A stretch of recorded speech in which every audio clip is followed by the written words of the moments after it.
Welcome to Keeping Score. I'm Rick Horrow. Each week we bring you insights from the playmakers, deal makers, and rule makers in the world of sports. I'll give you my take on some of the items of the week using my 30 years of experience doing deals for teams, leagues, and players in the $750 billion business of sports. Plus, we'll talk with a central figure in the sports world. The views expressed in this podcast are my own and do not represent the views of Reuters. Let's get started. $2 for your kid or a hot dog. The Tampa Bay Rays unveiling a series of new promotions to try to boost attendance in 2016 after finishing last in attendance last year. The Tampa Bay Times says kids' tickets will cost just $2 on Tuesdays, while hot dogs will cost the same amount on Wednesdays. Other deals target veterans and seniors. Providing entertainment options for all comers is key to any pro sports franchise's success today. Money troubles for DraftKings. ESPN agreeing to let the daily fantasy site out of an exclusive advertising deal. It comes as legal bills mount. The industry reportedly under investigation by the FBI and a Florida grand jury, plus attorneys general in New York and Illinois ruled the games illegal for state residents. The problem's hurting DraftKings' valuation. Fox Sports saying its investments in the company have declined by about 60%. Are you ready for some futsal?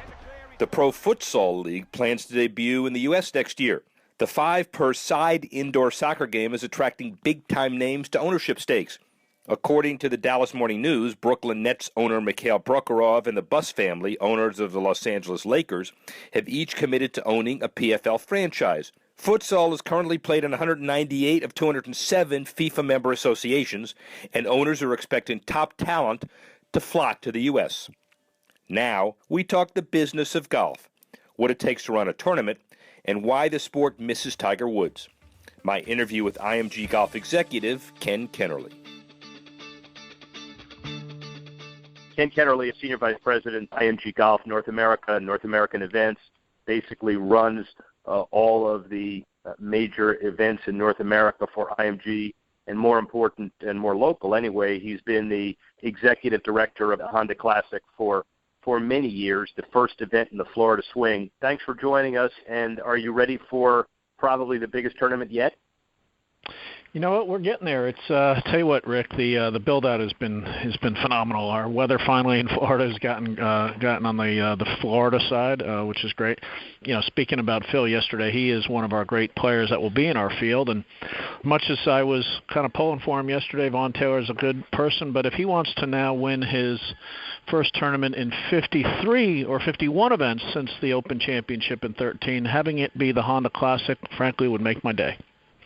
Yeah, and it's all about how Phil would appear in your tournament. I understand that. I've known you long enough that it's not all about you. It's all about the tournament, so that's really important.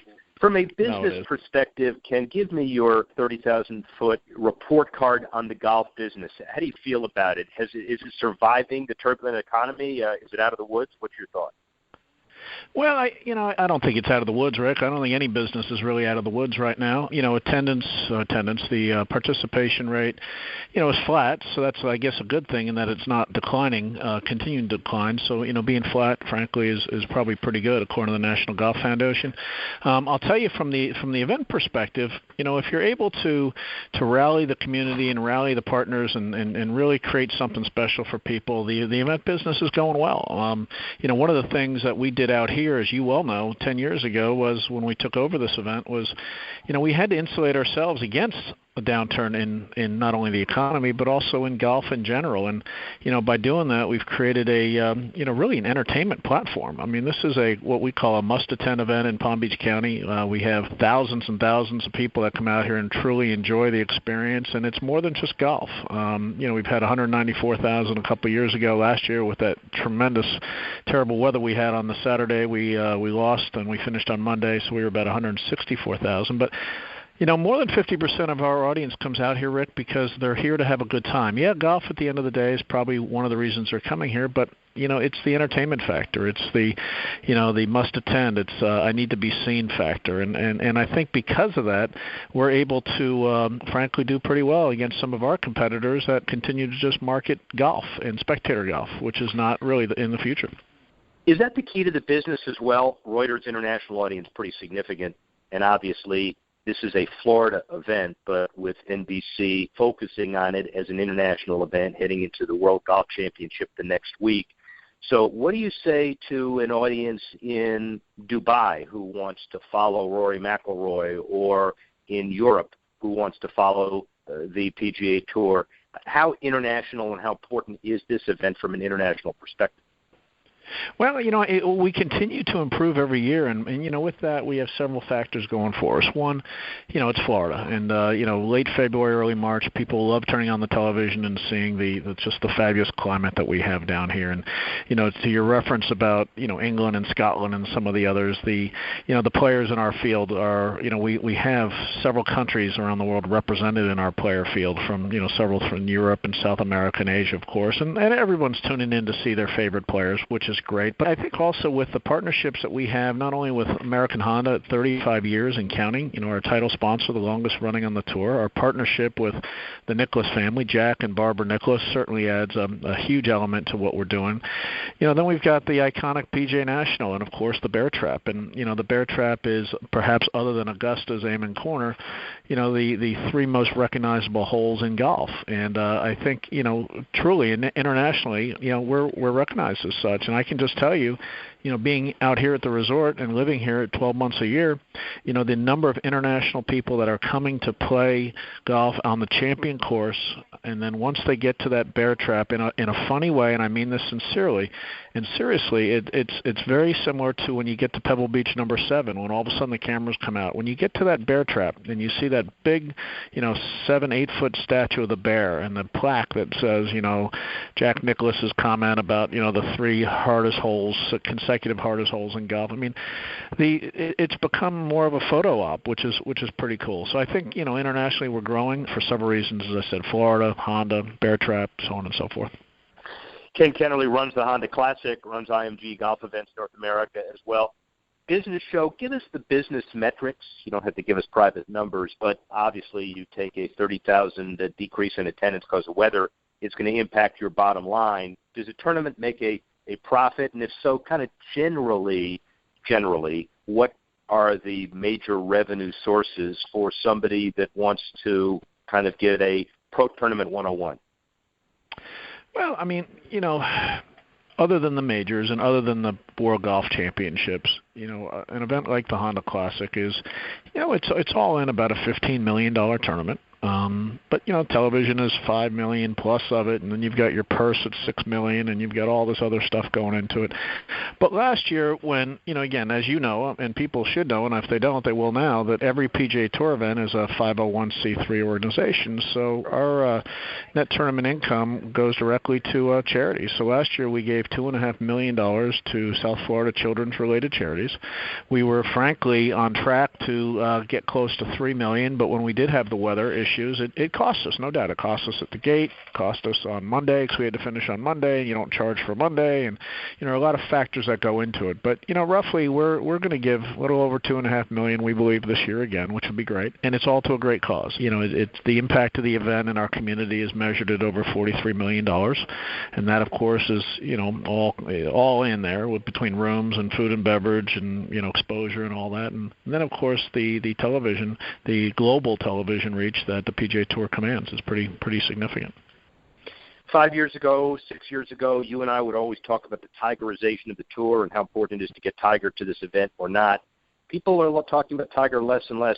Would you say broadly that Jason Day, Rory McIlroy, Jordan Spieth, and that kind of created rivalry from last year, and Jordan's move ahead of everybody else and catching on minimizes the need for Tiger Woods to be mentioned in regular tournament golf these days? Well, look at Ricky Fowler, what he's done this year. They came out very boldly with the next big 3, and, then quickly Ricky, rebounded or made a statement at HSBC and then at Phoenix a couple weeks ago where he almost won. But, I'll say, Rick, that you can never replace a Tiger Woods, just like you can't replace Arnold Palmer, Jack Nicklaus, and Gary Player. Tiger, it's difficult to replace him. So without him in the game, in my opinion, we are missing something. something. Now, luckily, with Rory and Ricky and Jordan, as you mentioned, and Jason Day and Bubba and Adam Scott and all these guys, luckily, we have great young players that are certainly carrying their own weight. And to answer your question, does it minimize the impact negative impact that Tiger has by not participating? Probably a little, but let's be serious and let's not fool anybody. Tiger Woods is still Tiger Woods, and when he showed up at the Wyndham Championship last year in August and played well and was one of the last couple final groups, I mean, the ratings were off the charts, and he still delivers that fringe fan that golf needs. And we saw it last year directly when Tiger hurt himself and could not play last year's Honda Classic, because the spike in ticket sales that we normally get leading up to the tournament had softened a little bit. And, what does that mean in dollars and cents? You don't really know, but it's probably, a couple $100,000 that we did not see that would have come through the gates because people still want to see Tiger, just like they do Jack and Arnold and these other guys. So it's a long way to answer your question, but does he have an effect? It's more minimum today, but he is still an enormous asset for this game.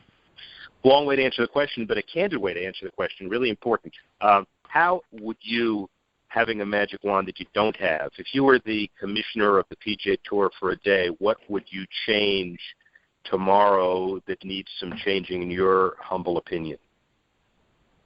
Well, it's a tough question. I know they've asked that of Tim Fincham and, of course, Jay Monahan, and, it's a hard one. I think, the one thing the PGA Tour has done so well is they have constantly delivered these $10+ million sponsorships annually.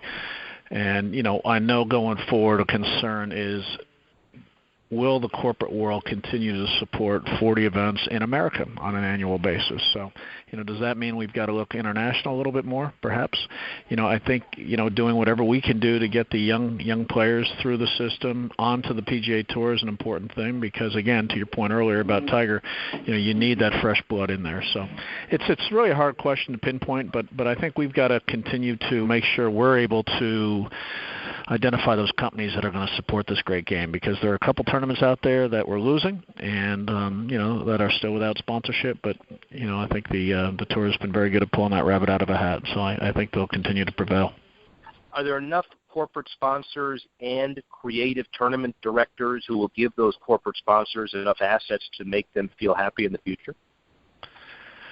Yeah, I think so. I think the challenge, Rick, that you have is how do you measure the television and how do you measure some of the other branding? I mean, the digital world that we're in today is enormous, and the metrics that the tour will show you about just the digital side and the values that companies are getting are pretty significant. So when you measure out, when an ad agency is going to measure out a 30-second spot or a 60-second spot on NBC or CBS, is it going to equate to what they think the value might be? Perhaps not. But people have got to look beyond that, and you're buying into a blue chip organization, one of the foremost sports organizations truly in the world, without any dirt and all that. So, I think the value is in the eye of the beholder in a way, and I don't think in general sports marketing, which as you know all too well, is something you can just black and white put it on a board and measure it out. Ken Kennerly runs the Honda Classic, IMG's North American golf guru, and has publicly claimed and agreed to give me an unlimited supply of 3-foot putts for the rest of our natural lives. Thanks very much, Ken Kennerly. Really appreciate it. Rick Horrow, see you soon. Thanks for listening to this edition of Keeping Score. I'm Rick Horrow. The producer of the show, Alex Cohen. Associate producer, Bethel Habte. Assistance provided by Tanner Simpkins and Carlos Waddick. And the executive editor of Reuters Digital, Dan Colarusso.